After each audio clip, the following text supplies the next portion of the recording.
É tipo aquelas carteiras semanais das corretoras. Bom, a carteira semanal... assim, para que serve aquilo? Eu olho aquilo lá e falo, pô, se eu tivesse começando uma carteira hoje, eu buscaria uma ação para comprar. Por exemplo, eu tenho 100 mil reais em caixa, não necessariamente eu preciso pegar aquele recurso e comprar inteiro de uma vez. Eu posso deixar parte desse recurso em caixa e comprar uma ação que está no momento interessante. O momento interessante, geralmente a gente olha duas variáveis, é a ação descontada e próxima a distribuir dividendos.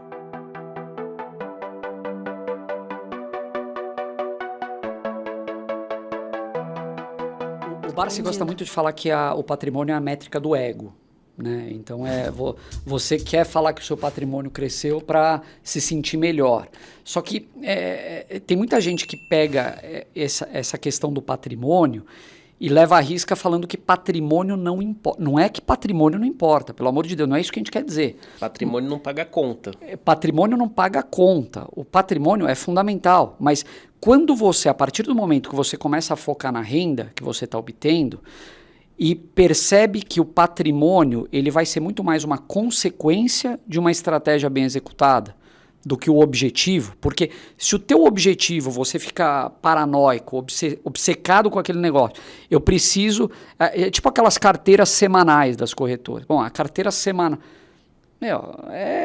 assim, para que serve aquilo? Eu olho aquilo lá e falo, pô, essa semana tá, não tem outra explicação, né? Então, a carteira semanal... Dá dinheiro para corretor.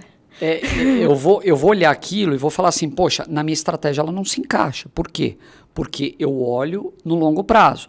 Se eu estou comprando empresas de qualidade, em bons setores, pagando preços baixos e sabendo que elas vão me gerar dividendos, é questão de tempo para a cotação se aproximar do valor dessa empresa.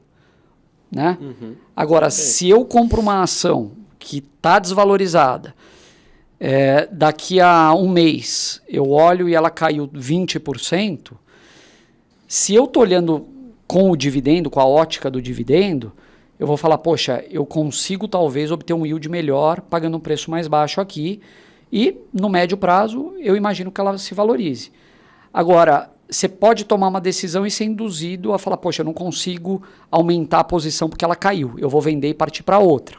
Então, de novo, você começa a entrar naquela sistemática do compra na alta e vende na baixa. Né?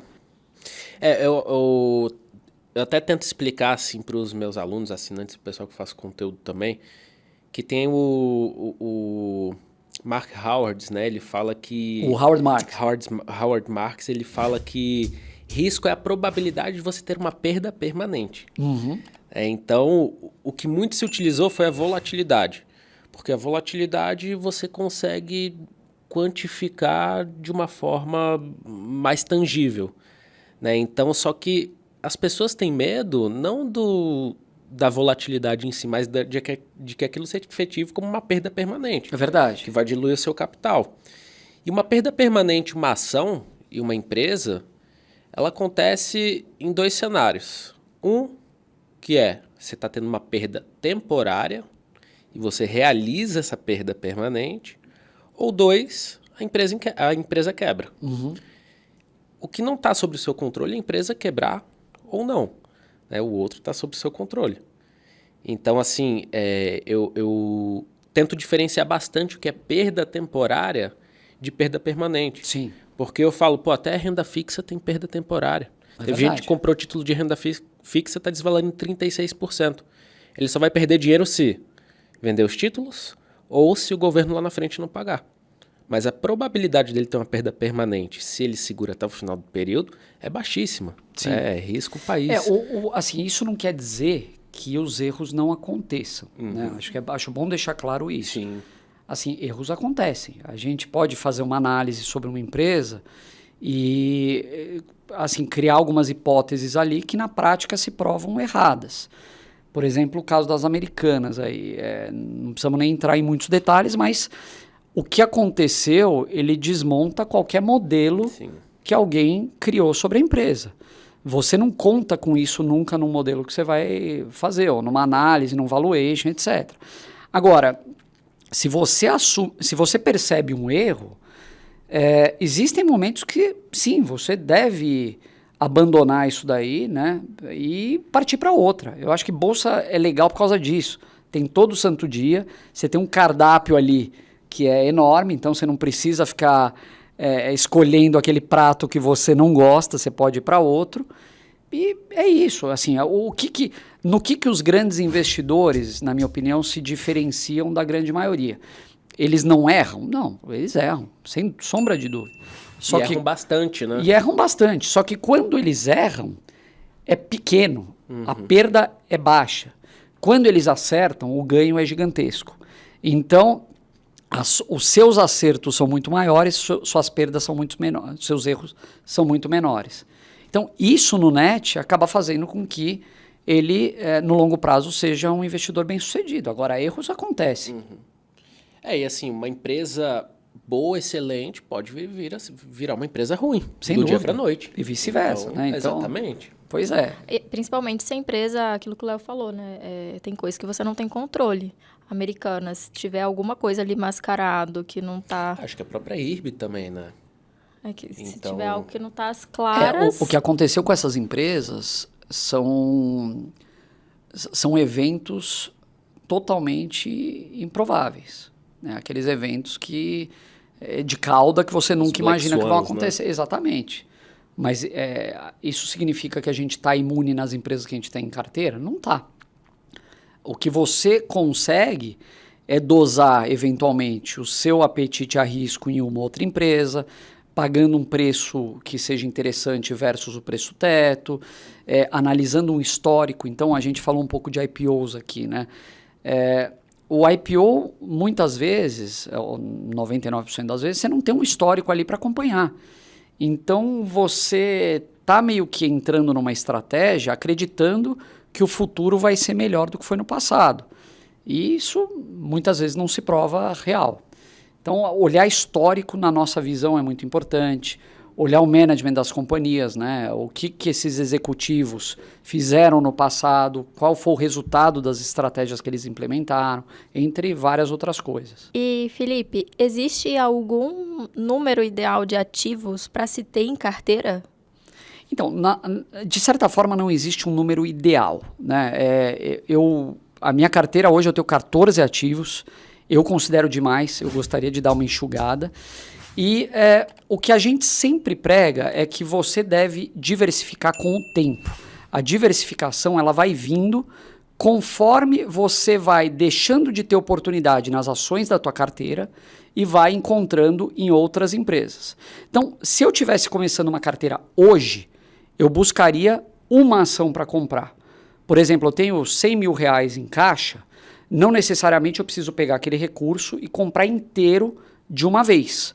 Eu posso deixar parte desse recurso em caixa e comprar uma ação que está no momento interessante.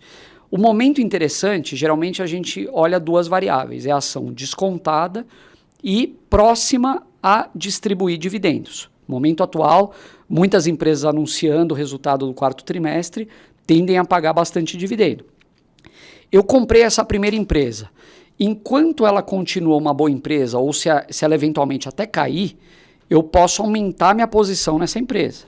Se daqui a um tempo ela valorizar, e eu acho que o yield que eu vou ter, o retorno total, em cima daquele preço já não vai ser mais tão favorável, eu começo a olhar para outras alternativas. E aí sim eu vou adicionando.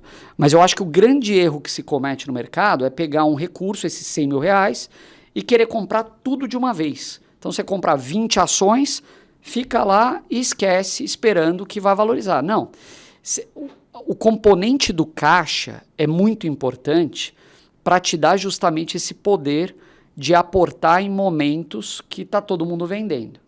A estratégia previdenciária, que a gente costuma ensinar no AGF, ela tem, eu diria que tem 4 grandes pilares.